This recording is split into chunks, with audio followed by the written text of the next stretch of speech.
Hi friends, ఒక గ్రామంలో ఒక వృద్ధుడు ఉండేవాడు. ఒకరోజు అతని దగ్గరికి 10-12 సంవత్సరాల గల అతని మనవడొచ్చాడు. ఆ మనవడు వేరే ఊళ్ళో అతని తల్లిదండ్రులతో కలిసి ఉండేవాడు. ఆ మనవడితో కలిసి ఆ వృద్ధుడు ఆడుతూ పాడుతూ బయటికి తీసుకువెళుతూ ఉన్నాడు. ఒకరోజు ఆ పిల్లాడు ఆ వృద్ధుడితో, తాత, పెద్దయిన తర్వాత నేను చాలా గొప్పవాడిని అవుతాను, కానీ ఎలా అవ్వాలి? నేను సక్సెస్ఫుల్గా ఉండాలి అంటే ఏం చెయ్యాలి అని అడిగాడు. అందుకు ఆ వృద్ధుడు ఒక చిరునవ్వు నవ్వి ఆ బాలుణ్ణి ఒక నర్సరీ దగ్గరికి తీసుకువెళ్ళాడు. ఆ నర్సరీలో ఒక 2 చిన్న చిన్న మొక్కలను కొని ఇంటికి తీసుకొచ్చాడు. అందులో ఒకదాన్ని తొట్టిలో పెట్టి ఇంటి లోపల ఉంచాడు. ఇంటి బయట మట్టిలో మరొక దాన్ని పాతిపెట్టాడు. మళ్ళీ ఆ బాలుడు అదే ప్రశ్న అడిగాడు. తాత, ఇందాక నేను జీవితంలో సక్సెస్ అవ్వాలంటే ఏం చేయాలి అని అడిగాను కదా, దానికి నువ్వు ఇంకా సమాధానం చెప్పలేదు, ఎందుకు అని అడిగాడు. అందుకు ఆ వృద్ధుడు, ఇప్పుడు మనం ఈ 2 మొక్కలను నాటాం కదా, వాటిలో ఏది బాగా పెరుగుతుందనుకుంటున్నావు, సమాధానం చెప్పు అని అడిగాడు. అందుకు ఆ పిల్లాడు కొంచెం సేపు ఆలోచించి, ఇందులో చెప్పడానికి ఏముంది తాత, ఇంట్లో పెట్టింది త్వరగా పెరుగుతుంది, బాగా పెరుగుతుంది. ఎందుకంటే ఇంట్లో మనం చాలా జాగ్రత్తగా దాన్ని కాపలా కాస్తాం, జాగ్రత్తగా చూసుకుంటాం. కానీ బయట పెట్టిన దానికి పెరగడం కష్టం. ఎక్కువ సూర్యరశ్మి, వర్షం, చలి ఇలా అనేక రకాలైన ఇబ్బందులతో పెరుగుతుంది. బయట తిరిగే జంతువులు కూడా ఆ మొక్కని తినేయొచ్చు కదా, అంతే కదా అని అంటాడు. అందుకు సమాధానం ఏం చెప్పకుండా ఆ వృద్ధుడు మౌనంగా ఉన్నాడు. ఆ తర్వాత ఆ పిల్లాడు ఊరికి వెళ్ళిపోయాడు. 4 సంవత్సరాల తర్వాత మళ్ళీ ఆ పిల్లాడు ఆ వృద్ధుడు ఉండే గ్రామానికి రావడం జరిగింది. కొన్ని మాటల మధ్యలోనే ఆ పిల్లాడు మళ్ళీ తాతగారిని, తాత, పోయినసారి వచ్చినప్పుడు నేను నిన్ను జీవితంలో సక్సెస్ అవ్వాలి అంటే ఏం చేయాలి, ఎలా ఉండాలి అని అడిగాను, కానీ అందుకు నువ్వు సమాధానమే చెప్పలేదు, ఇప్పుడైనా చెప్తావా అని అడిగాడు. అందుకు ఆ వృద్ధుడు, సరే చెప్తాను, కానీ ముందు నువ్వు పోయినసారి వచ్చినప్పుడు మనం నాటిన మొక్కలు ఎలా ఉన్నాయో చూసిన తర్వాత నీ ప్రశ్నకు సమాధానం చెప్తాను అని అంటాడు. సరే అన్నాడు మనవడు. ఇద్దరూ కలిసి ముందుగా ఇంట్లో నాటిన మొక్క దగ్గరకు వెళ్తారు. వాళ్ళు నాటినప్పుడు చాలా చిన్నగా ఉన్న ఆ మొక్క ఇప్పుడు కొంచెం పెరిగి పెద్దయింది. అది చూసి చాలా సంతోషించాడు మనవడు. ఆ తర్వాత వారిద్దరూ కలిసి బయట నాటిన మొక్క దగ్గరకు వెళ్లారు. అది చాలా పెద్ద వృక్షంగా మారిపోయింది.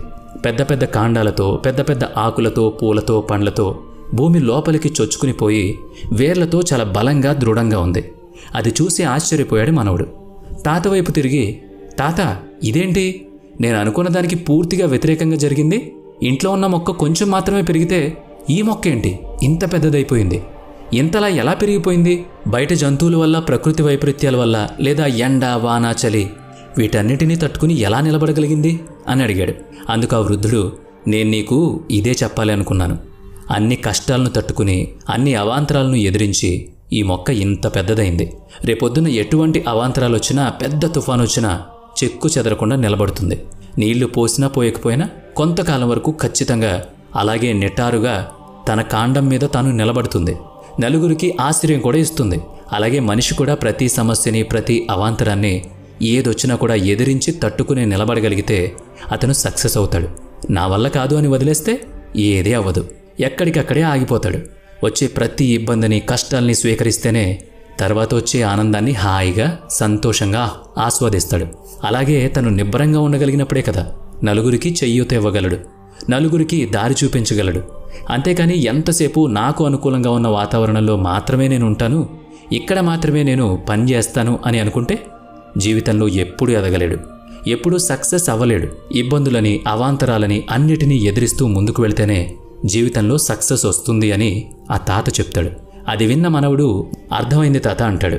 తన తాత చెప్పిన మాటలు తన మదిలో నాటుకుపోయాయి.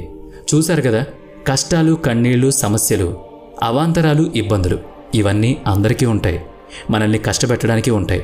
జీవితంలో ఎదగనివ్వకుండా మనల్ని ఆపేస్తాయి అనుకుంటారు చాలామంది. కానీ అవి మనల్ని గట్టిపరుస్తాయి. ఎటువంటి కష్టం వచ్చినా తట్టుకుని నిలబడేలా మనకి అవే శిక్షణనిస్తాయి. అప్పుడే మనిషి ఎదిగే కొద్దీ వాటన్నిటికీ అలవాటు పడతాడు. అలా అలవాటు పడిన మనిషి ఏ పని చేసినా అందులో సాధ్యాసాధ్యాలను ఆలోచించుకోగలుగుతాడు. ముందుగా వచ్చే అవాంతరాలను అర్థం చేసుకుని వాటన్నిటినీ ఎలా అధిగమించాలో ఆలోచిస్తాడు.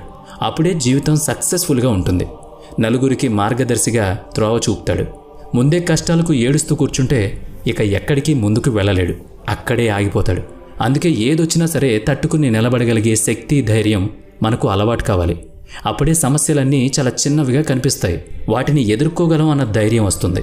వచ్చే కష్టాలకు, సమస్యలకు ఎప్పుడూ సిద్ధంగా ఉండాలి, పారిపోకూడదు. అప్పుడే పెద్ద సమస్యలైనా చిన్నవిగా కనిపిస్తాయి. మనసు తేలిగ్గా ఉంటుంది.